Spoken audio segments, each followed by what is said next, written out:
આપણે થીમ કઈ આલે છે? આજે હું તમને ઝાડના પાન અને અલગ અલગ ફૂલ વિશે સમજાવીશ. જો હું તમને બધાય પાનની ઓળખ કરાવીશ. અલગ અલગ પાન છે અલગ અલગ પાન? અને આ બધાય ફૂલની ઓળખ કરાવીશ. ચાલો આજે સમજીએ આપણે.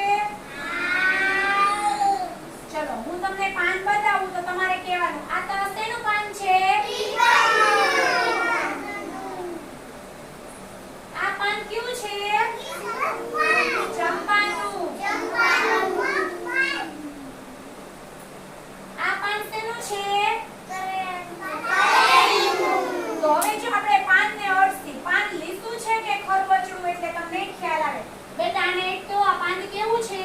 લીસું. આમ હાથ ફેરો બેટા. ખરબચડું. જો આ પાન એને ખરબચડું લાગ્યું. પહેલા લીસું લાગ્યું કારણ કે એને નીચે હાથ થયો હતો. આ પાન કેવું છે બેટા?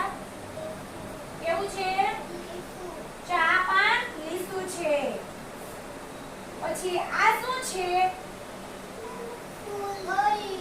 ફૂલની કળી. જો ફૂલની કળી ઉગડે તો શું થાય? આ શેનું ફૂલ છે? કરેણનું. સરસ. આનો કલર કેવો છે? પછી આ શેનું ફૂલ છે?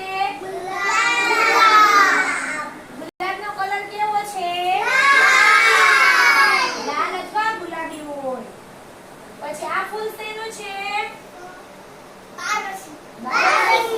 એનો કલર કેવો છે? જો આ બધાય ફૂલનો કલર અલગ અલગ છે? બધાય ફૂલ સરખા હોય? બધાય ફૂલે અલગ અલગ હોય? બધાય અલગ અલગ છોડ ઉપર આવે. ગુલાબના ઝાડમાં કેવું છોડમાં કેવું હોય? ગુલાબ તોડવા જાય તો આપણે શું લાગે?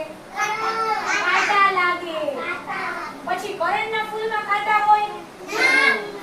જો એવી રીતે બધાય તમને અલગ અલગ પાન બતાવ્યા મેં.